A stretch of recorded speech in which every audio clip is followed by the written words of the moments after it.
Assalamualaikum warahmatullahi wabarakatuh. Halo adik-adik, apa kabar? Ketemu lagi dengan saya pada materi permintaan dan penawaran.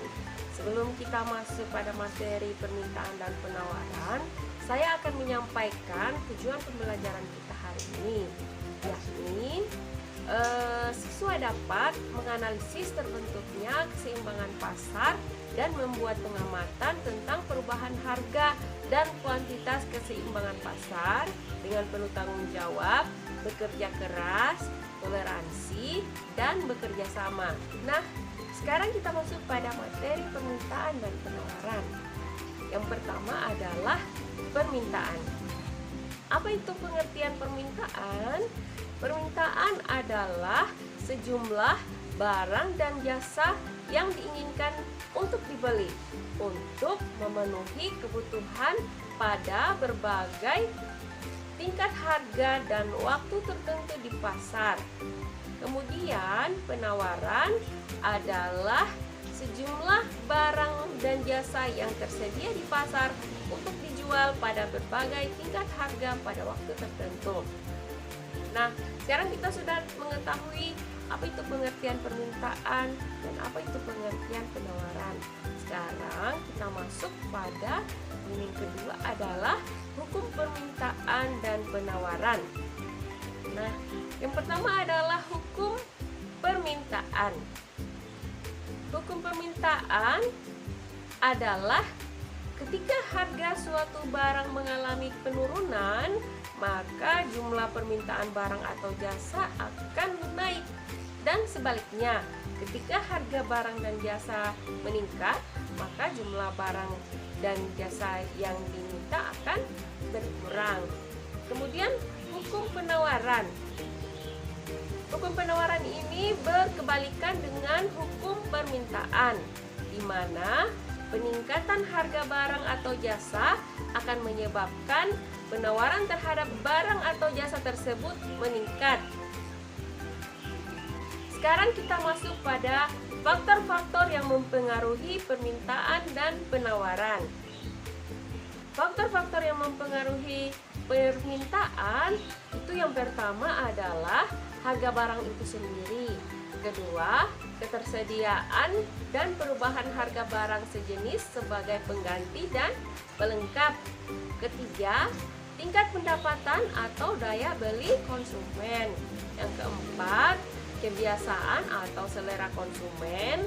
Yang kelima, jumlah penduduk. Dan yang keenam adalah prediksi konsumen terhadap perkiraan harga pada masa mendatang.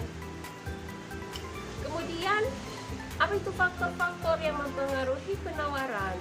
Nah, faktor-faktor yang mempengaruhi penawaran ini yang pertama adalah harga barang itu sendiri. Yang kedua, ketersediaan dan perubahan harga barang sejenis sebagai pengganti dan pelengkap. Ketiga, biaya produksi dan teknologi yang digunakan. Yang keempat, jumlah produsen. Yang kelima, kebijakan pemerintah berupa pajak dan subsidi. Yang keenam, faktor alam. Yang ketujuh, prediksi produsen tentang perkiraan harga pada masa mendatang. Nah, begitulah faktor-faktor permintaan dan penawaran. Sekarang kita masuk pada kurva permintaan dan kurva penawaran. Kita bisa lihat gambar kurva permintaan. Kurva permintaan adalah kurva yang menggambarkan fungsi antara harga dan jumlah barang yang diminta. Perubahan pada harga barang itu sendiri akan menyebabkan pergeseran sepanjang kurva permintaan. Nah, sekarang kita masuk pada kurva penawaran. Kurva penawaran adalah kurva yang menggambarkan fungsi antara harga dengan jumlah barang atau jasa yang ditawarkan. Gambar kurva bisa adik-adik lihat di samping saya.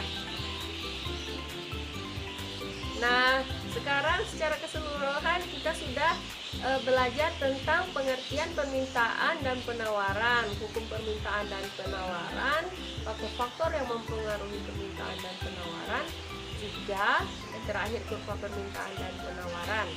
Nah, demikian pertemuan kita hari ini. Semoga memberikan manfaat. Terima kasih. Assalamualaikum warahmatullahi wabarakatuh.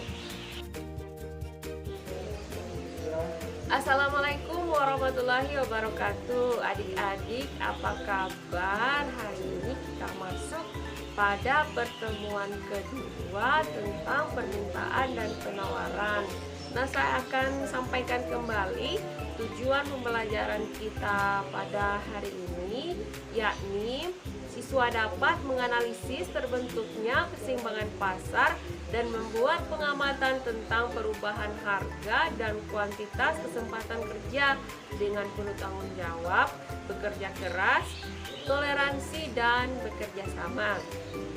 Nah, sekarang kita masuk pada materi. Nah, pada pertemuan ini kita akan membahas tentang fungsi permintaan dan penawaran serta harga keseimbangan. Nah, untuk pertama ini kita akan masuk pada fungsi permintaan dan penawaran. Fungsi permintaan dulu yang kita akan bahas pada awal pertemuan ini.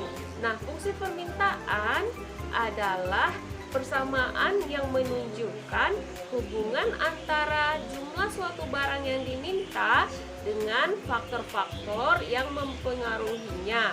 Fungsi permintaan ini adalah suatu kajian matematis yang digunakan untuk menganalisis perilaku konsumen dan harga. Nah, rumus untuk mencari atau fungsi permintaan ini adalah Y kurang Y1 per Y2 kurang Y1 sama dengan X kurang X1 per X2 kurang X1. Dan sekarang kita masuk pada fungsi penawaran. Fungsi penawaran adalah persamaan yang menunjukkan hubungan harga barang di pasar dengan jumlah barang yang ditawarkan oleh produsen. Nah, fungsi penawaran ini digunakan oleh produsen untuk menganalisa kemungkinan banyak barang yang akan diproduksi. Rumus untuk mencari fungsi penawaran adalah P kurang P1 per P2 kurang P1 sama dengan Q kurang Q1 per Q2 kurang Q1. Nah, sekarang kita masuk pada harga keseimbangan. Apa itu pengertian dari harga keseimbangan? Harga keseimbangan adalah harga yang terbentuk pada titik pertemuan antara kurva permintaan dan kurva penawaran. Atau dengan kata lain, harga keseimbangan itu mencerminkan harga kesepakatan antara penjual dan pembeli. Nah, di sini adik-adik bisa melihat kurva harga keseimbangan antara permintaan dan penawaran. Nah, adik-adik, demikian pertemuan kedua kita hari ini. Terima kasih. Wassalamualaikum warahmatullahi wabarakatuh. Halo adik-adik, apa kabar? Baiklah, kita akan masuk pada pertemuan ketiga, yakni tentang harga keseimbangan. Nah, sebelum kita masuk pada harga keseimbangan, saya akan menyampaikan tujuan pembelajaran kita hari ini, yakni siswa dapat menganalisis terbentuknya keseimbangan pasar dan membuat pengamatan tentang perubahan harga dan kuantitas keseimbangan pasar dengan penuh tanggung jawab, bekerja keras, toleransi, dan bekerja sama. Nah, sekarang kita masuk pada harga keseimbangan. Saya akan ulang kembali. Pada pertemuan kemarin saya sudah jelaskan apa itu pengertian keseimbangan pasar. Nah, kali ini saya akan ingatkan kembali pengertian harga keseimbangan.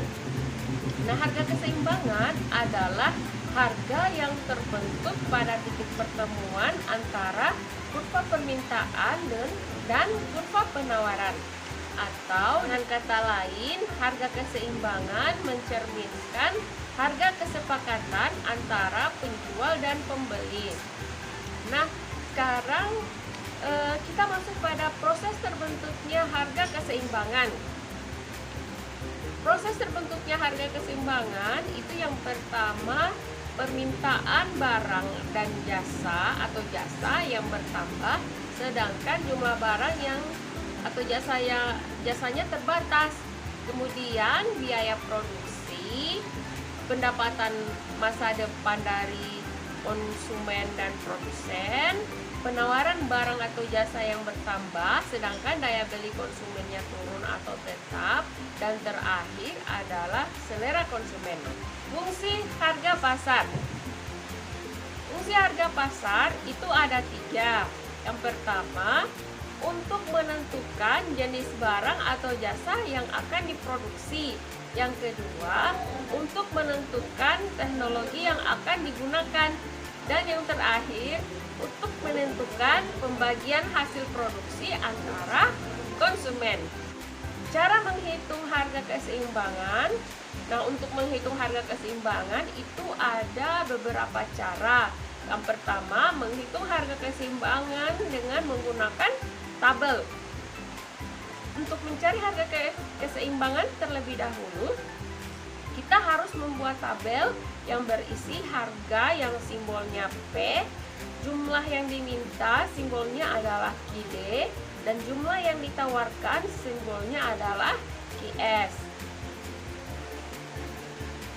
Seperti tampilan tabel pada gambar berikut. Kedua, menghitung harga keseimbangan dengan kurva. Jika kita menemui tabel yang tidak memperhatikan secara jelas harga dan jumlah keseimbangan, maka kita harus membuat kurva untuk menghitung harga keseimbangannya. Contohnya ada di tabel berikut ini, di kurva berikut ini. Yang ketiga, menghitung harga keseimbangan dengan pendekatan matematis. Pendekatan matematis digunakan untuk mencari harga dan jumlah keseimbangan jika data yang kita miliki terbentuk fungsi permintaan dan penawaran.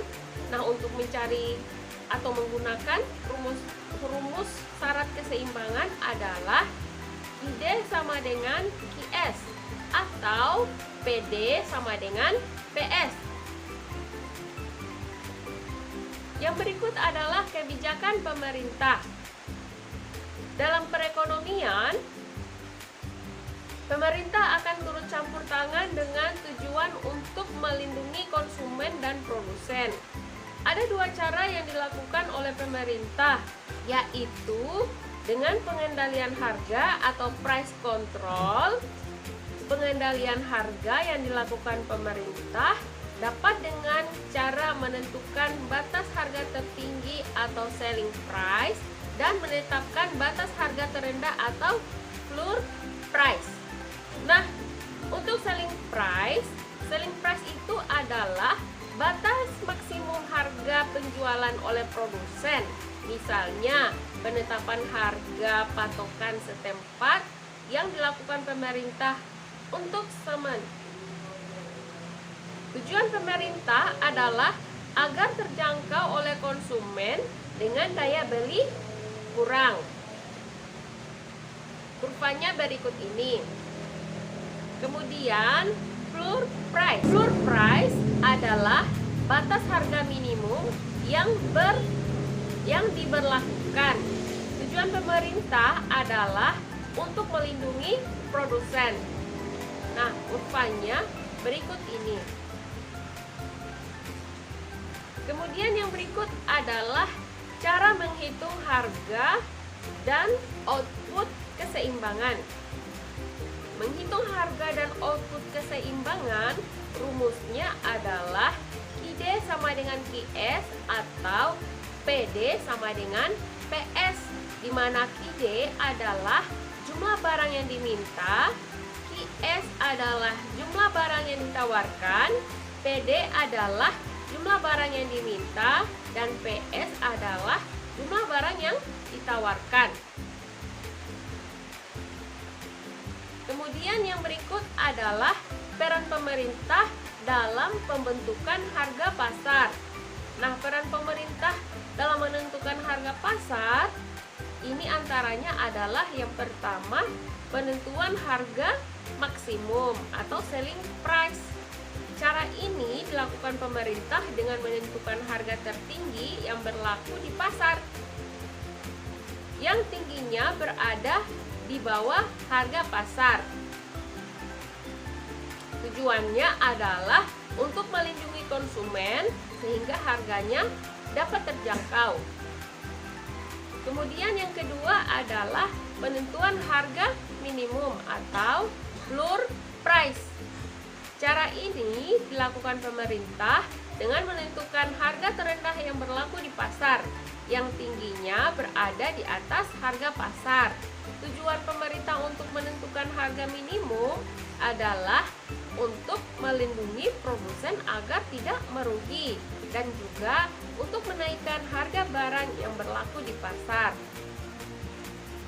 Nah, demikian pertemuan kita pada hari ini. Terima kasih. Wassalamualaikum warahmatullahi wabarakatuh.